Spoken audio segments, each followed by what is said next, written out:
ದೆಹಲಿಯಲ್ಲಿ ಸ್ಫೋಟ ಆಗಿದೆ. ಇದರ ಪರಿಣಾಮವಾಗಿ ದೆಹಲಿ ಮತ್ತು ಮುಂಬೈಯಲ್ಲಿ ಹೈ ಅಲರ್ಟ್ ಅನ್ನು ಘೋಷಣೆ ಮಾಡಲಾಗಿದೆ. ಮುಂಬೈಯಲ್ಲೂ ಕೂಡ ಈಗ ಹುಡುಕಾಟವನ್ನು ನಡೆಸಿದ್ದಾರಂತೆ.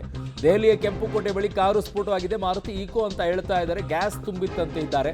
ಬಟ್ ಕೆಲವರು ಈಗ ಬ್ಲಾಸ್ಟೇ ಅಂತಿದ್ದಾರೆ. ಅದನ್ನು ನೋಡಿದಂಥವರೆಲ್ಲ ಈ ಗ್ಯಾಸ್ ಎಲ್ಲ ಈ ಥರ ಬ್ಲಾಸ್ಟ್ ಆಗೋದಿಲ್ಲ, ಅದು ಸ್ಫೋಟನೇ ಇದೆ ಅಂತ ಹೇಳಿ ಕೆಂಪುಕೋಟೆ ಬಳಿ ಪಾರ್ಕಿಂಗ್ ಮಾಡಿದ ಕಾರಿನಲ್ಲಿ ಸ್ಫೋಟ ಆಗಿರುವಂಥದ್ದು. ಆ ದೃಶ್ಯವನ್ನ ನೋಡಿದ್ರೆ ಗೊತ್ತಾಗುತ್ತೆ ನಿಮಗೆ ದೂರದಿಂದ ಹೇಗೆ ಕಾಣಿಸ್ತಾ ಇದೆ ಅಂತ ಹೇಳಿ.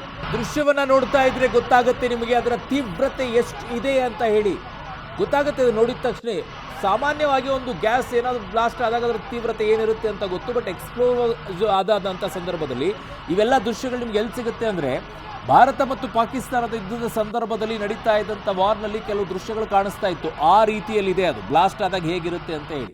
ದೊಡ್ಡ ಪ್ರಮಾಣದಲ್ಲಿ ಕೆಂಪುಕೋಟೆಯಲ್ಲಿ ಬ್ಲಾಸ್ಟ್ ಆಗಿದೆ. ಕೆಂಪುಕೋಟೆಯ ಬಳಿ ಮೆಟ್ರೋ ನಿಲ್ದಾಣದ ಬಳಿ ಆಗಿರುವಂಥ ಬ್ಲಾಸ್ಟ್ ಇದು. ಕಾರಿನಲ್ಲಿ 8-9 ಕಾರ್ಗಳೆಲ್ಲ ಬ್ಲಾಸ್ಟ್ ಆಗಿ ಹೋಗ್ಬಿಟ್ಟಿದೆ ಅಂತಿದ್ದಾರೆ. ಬೆಂಕಿ ಹತ್ಕೊಂಡು ಉರಿದಿದೆ. ಒಂದು 5-6 ಆಟೋಗಳಿಗೆ ಹಾನಿಯಾಗಿದೆ. 2 ಸಾವನ್ನಪ್ಪಿರುವಂಥ ವರದಿ ಬರ್ತಾ ಇದೆ. ಬಟ್ ಈ ಬ್ಲಾಸ್ಟ್ ಯಾರು ಮಾಡಿದ್ದು, ಏನು ಎತ್ತ ಅನ್ನುವಂಥದ್ರ ಬಗ್ಗೆ ಇನ್ ಡೀಟೇಲ್ ಆಗಿ ಬರಬೇಕಾಗಿದೆ. ಸ್ಫೋಟ ಆಗಿರೋದಂತೂ ಕನ್ಫರ್ಮ್ ಇದೆ. ಇದರಲ್ಲಿ ಯಾವ ಅನುಮಾನನೂ ಬೇಡ ಅಂತಿದ್ದಾರೆ. ಸ್ಫೋಟ ಆಗಿದೆ, ಅದು ಸ್ಫೋಟ ಅಂತಾನೆ ಕರೀತಾ ಇದ್ದಾರೆ. ಇಲ್ಲಿಯವರೆಗೂ ಹೇಗೆ ಹೇಳ್ತಾ ಇದ್ರು ಅಂದರೆ 2 ರೀತಿಯಲ್ಲಿತ್ತು. ಒಂದು CNG ಆಗಿರ್ಬೋದು ಬ್ಲಾಸ್ಟ್ ಅಂತ ಹೇಳಿ, ಒಂದು ಈಕೋದಲ್ಲಿ ಕೆಪಾಸಿಟಿ ಏನಿರುತ್ತೆ ಮ್ಯಾಕ್ಸಿಮಮ್ ಅಂತಂದರೆ. ಸೊ ನನ್ನ ಸಹೋದ್ಯೋಗಿ ಶಬೀರ್ ನನ್ನ ಸಂಪರ್ಕಕ್ಕೆ ಸಿಗ್ತಾ ಇದ್ದಾರೆ. ಶಬೀರ್, ಈಗ ಇದರಲ್ಲಿ ಒಂದು ಕ್ಲಾರಿಫಿಕೇಶನ್ ಅಂತೂ ಸ್ಪಷ್ಟವಾಗಿ ಕಾಣಿಸ್ಕೊಳ್ತಾ ಇದೆ. ಇದು CNG ದಂತೂ ಅಲ್ಲ, ಇದು ಸ್ಫೋಟಕ ವಸ್ತು ಇಟ್ಟನೆ ಸ್ಫೋಟಗೊಳಿಸಿರುವಂಥದ್ದಂತೂ ಕನ್ಫರ್ಮ್ ಆಗ್ತಾ ಇದೆಯಾ ಶಬೀರ್?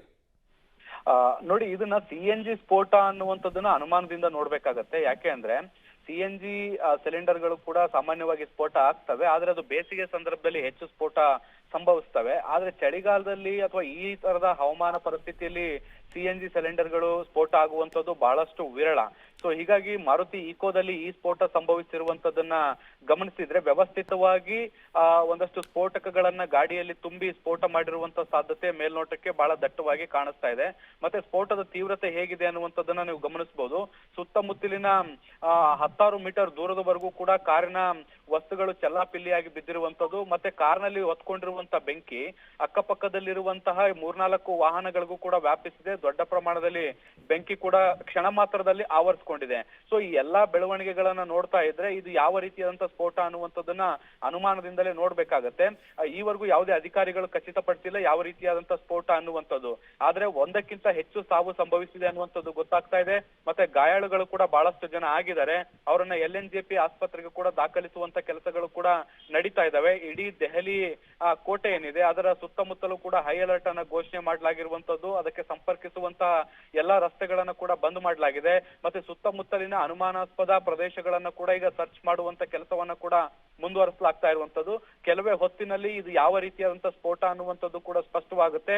ಬೆಂಕಿ ನಂದಿಸಿದ ಬಳಿಕ ಆ ಕುರುಹುಗಳೇನಿರ್ತವೆ ಅವುಗಳನ್ನ ಪರಿಶೀಲನೆ ಮಾಡದಂತ ಸಂದರ್ಭದಲ್ಲಿ ನಿಜಕ್ಕೂ ಯಾವ ಸ್ಫೋಟ ಅನ್ನುವಂಥದ್ದು ಒಂದು ಗೊತ್ತಾಗುವಂತ ಸಾಧ್ಯತೆಗಳನ್ನ ನಿರೀಕ್ಷೆ ಮಾಡಬಹುದು. ಅರುಣ್, ಓಕೆ ಶಬೀರ್, ದೆಹಲಿಯಲ್ಲಿ ಅದರಲ್ಲೂ ಕೂಡ ಎಸ್ಪೆಷಲಿ ಕೆಂಪುಕೋಟೆಯ ಸುತ್ತಮುತ್ತಲೂ ಕೂಡ ಎಲ್ಲವೂ ಕೂಡ CCTVಯ ಕಣ್ಗಾವಲು ಇದ್ದೇ ಇದೆ. ಅಲ್ಲಿ ಅದು ತುಂಬ ಹೈ ಸೆಕ್ಯೂರಿಟಿಯಲ್ಲಿರುವಂಥ ಜಾಗ. ಅದರಲ್ಲಿ ಮೆಟ್ರೋ ನಿಲ್ದಾಣದ ಬಳಿ ಅಂತಂದ್ರೆ ಇನ್ನೂ ಕ್ಯಾಮ್ರಾ ಇರುತ್ತೆ, ಕಾರ್ ಪಾರ್ಕಿಂಗ್ ಅಂತೇಳಿ. CCTV ಫುಟೇಜಲ್ಲಂತೂ ಸ್ಪಷ್ಟವಾಗಿ ಗೊತ್ತಾಗುತ್ತೆ ಯಾರು ಬಂದಿದ್ರು ಏನು ಅನ್ನುವಂಥದ್ದು ಕ್ಲಿಯರ್ ಆಗಿ ಪಿಕ್ಚರ್ ಸಿಗುತ್ತೆ ಅಂತ ಕಾಣಿಸುತ್ತೆ ಅಲ್ವಾ? ಹೌದು, ಅದ್ರ ಬಗ್ಗೆ ಯಾವುದೇ ಅನುಮಾನಗಳಿಲ್ಲ. ಯಾರು ಈ ಕೃತ್ಯವನ್ನ ಮಾಡಿದ್ದಾರೆ ಅನ್ನುವಂಥದ್ದು ಸ್ವಲ್ಪ ಹೊತ್ತಲ್ಲೇ ಭೇದಿಸ್ತಾರೆ. ಯಾಕಂದ್ರೆ ಇಡೀ ಕೆಂಪುಕೋಟೆ ಏನಿದೆ ಅದರ ಸರೌಂಡಿಂಗ್ ಎಲ್ಲ ಕಡೆಯೂ ಕೂಡ ಹೈ ಟೆಕ್ನಾಲಜಿ ಅಥವಾ ಹೈ ಡೆಫಿನಿಷನ್ ಇರುವಂತಹ ಕ್ಯಾಮ್ರಾಗಳನ್ನ ಅಳವಡಿಸಲಾಗಿರುವಂತದ್ದು. ಫೇಸ್ ರೆಕಗ್ನಿಷನ್ ಮಾಡ್ಲಿಕ್ಕೆ ಸಾಧ್ಯ ಆಗಬಹುದಾದಂತ ಕ್ಯಾಮ್ರಾಗಳನ್ನ ಕೂಡ ಅಲ್ಲಿ ಅಳವಡಿಸಿರ್ತಾರೆ. ಮತ್ತೆ ಅತ್ಯಂತ ಜನನಿಬಿಡ ಪ್ರದೇಶ ಆಗಿರುವಂತಹ ಹಿನ್ನೆಲೆಯಲ್ಲಿ ಯಾವಾಗ್ಲೂ ಕೂಡ ಅಲ್ಲಿ ಸೆಕ್ಯೂರಿಟಿ ಫೋರ್ಸ್ ಗಳನ್ನ ಕೂಡ ನಿಯೋಜಿಸುವಂತ ಕೆಲಸವನ್ನ ಕೂಡ ಮಾಡಲಾಗಿರುತ್ತೆ. ಮತ್ತೆ ಸ್ಥಳದಲ್ಲೇ ಮೆಟ್ರೋ ಸ್ಟೇಷನ್ ಕೂಡ ಇರುವಂತ ಹಿನ್ನೆಲೆಯಲ್ಲಿ ಅಲ್ಲೂ ಕೂಡ CCTV ಕ್ಯಾಮ್ರಾಗಳು ಕೂಡ ಇರ್ತವೆ. ಸೊ ಹೀಗಾಗಿ CCTV ಏನು ವಿಜುವಲ್ಸ್ ಅನ್ನು ಕೂಡ ಈಗ ಟ್ರೇಸ್ ಮಾಡುವಂತ ಕೆಲಸಗಳು ಕೂಡ ನಡೀತಾ ಇದಾವೆ. ಈ ಕಾರ್ಗಳು ಯಾವಾಗ ಬಂದು ನಿಂತ್ಕೊಂಡು ಏನು ಅನ್ನುವಂಥದ್ರನ್ನ ಪರಿಶೀಲಿಸುವಂತ ಕೆಲಸಗಳು ಕೂಡ ಆಗ್ತಾ ಇದಾವೆ. ಬಹುತೇಕ ಇನ್ನು ಸ್ವಲ್ಪ ಹೊತ್ತಿನಲ್ಲೇ ಎಲ್ಲವೂ ಕೂಡ ಸ್ಪಷ್ಟವಾಗಿ ಗೊತ್ತಾಗುತ್ತೆ ಇದೊಂದು ಭಯೋತ್ಪಾದಕ ಚಟುವಟಿಕೆಯ ಅಥವಾ ಅಕಸ್ಮಾತ್ವಾಗಿ ಆಗಿರುವಂತಹ